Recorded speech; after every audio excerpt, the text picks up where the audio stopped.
Hello, it's Jane Coombs here, and I'm talking about my latest book, Baby on Board. What happens when your perfect life implodes?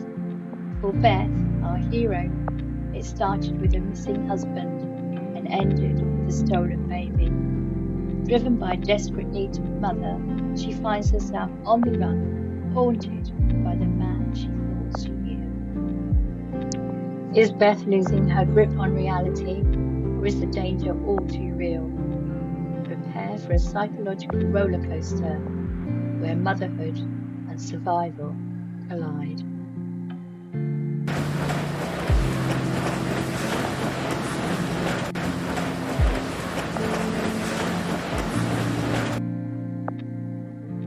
The piece I'm reading is an early extract from Baby on Board, when Beth meets the baby of her dreams.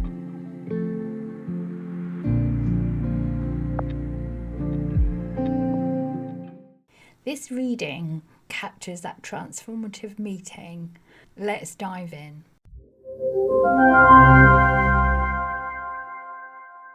An Asian woman lurched down the centre of the carriage, a gigantic bag over her shoulder, bumping against the seats. She pushed a folded buggy in one hand, the baby in the other.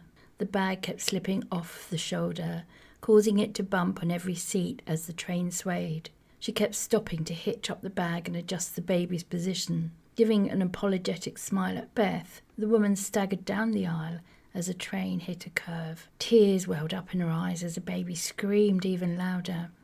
Beth jumped up to help her as she plonked all but the baby on the seat and rummaged in the bag, talking to the baby in what she assumed was Mandarin. "Yes, you hungry? You wait," she said, burrowing deep and bringing out various baby paraphernalia, all in separate paper bags. Beth, struck by the mother's efficiency, watched and noted the contents. Teats, bottles, toiletries, they all looked brand new. The screaming stopped abruptly as the baby sucked on the teat, a relief after the din of its cries. The mother sat for a second and watched it feed, a look of wonder on her face, not noticing a line of blood running down her leg from a cut on her knee. "Sorry, she cry loud," the woman said in a heavy Asian accent. Beth shimmered to the edge of her seat and peered in at the angry, scrunched-up face. "Don't worry, I love babies. She's probably frightened and tired. How old is she?" The baby had none of the Asian features of the woman. The little fingers grasped the air as if wanting to grab something. "She is beautiful." And despite the anger and the noise, Beth could see the waxy skin, pure, new, and unmarred by life, and felt a bubble of something reach out towards her. She put her finger near, and the baby grabbed hold, trying to pull her forward. "Sorry!" Beth disengaged her finger, and the scream started again. At the end of the carriage, the door swished open and shut as two passengers moved carriages. That got rid of them anyway. There were just the two of them in the carriage. The woman barely noticed. She tried rocking the baby harder, her brow creased in concentration. "How old is she?" 5 months. She go on solid food soon." Beth nodded as if this explained everything. "Your leg?"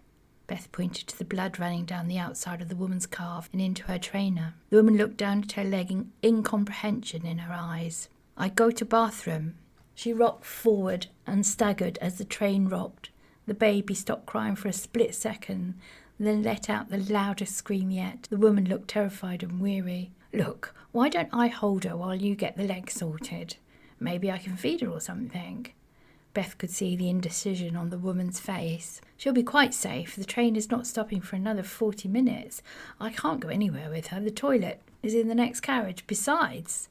Beth, with a flash of inspiration, showed her the baby on board badge, which she'd kept in her pocket.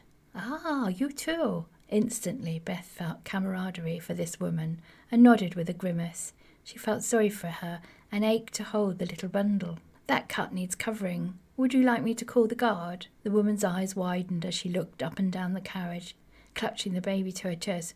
"No, I get her things." And there she was in her arms, the bundle, soft and warm.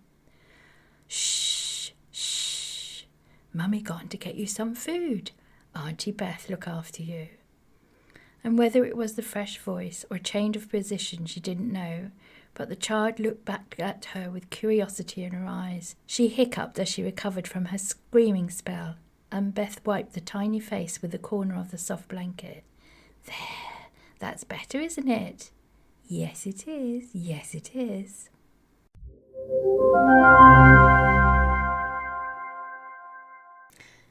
So, that was a glimpse into the magic and the unexpected connection Beth discovers in Baby on Board. I hope you felt that tender, shifting moment with her. But if you're curious to see how this profound encounter shapes the rest of her story and the book, you can find Baby on Board in the Amazon bookstore now. It's ebook, print book, or audio. Thank you for listening, and I look forward to sharing more with you soon. Bye. Well, there you have it. Beth's got a baby on her hands, a train that's feeling decidedly unsteady, and a houseboat that will feel less like a sanctuary and more like a target, and she'll be a city duck. Let's just say, when the police and X come knocking, things get interesting. Ready to dive into the chaos? Grab your copy of Baby on Board at Amazon today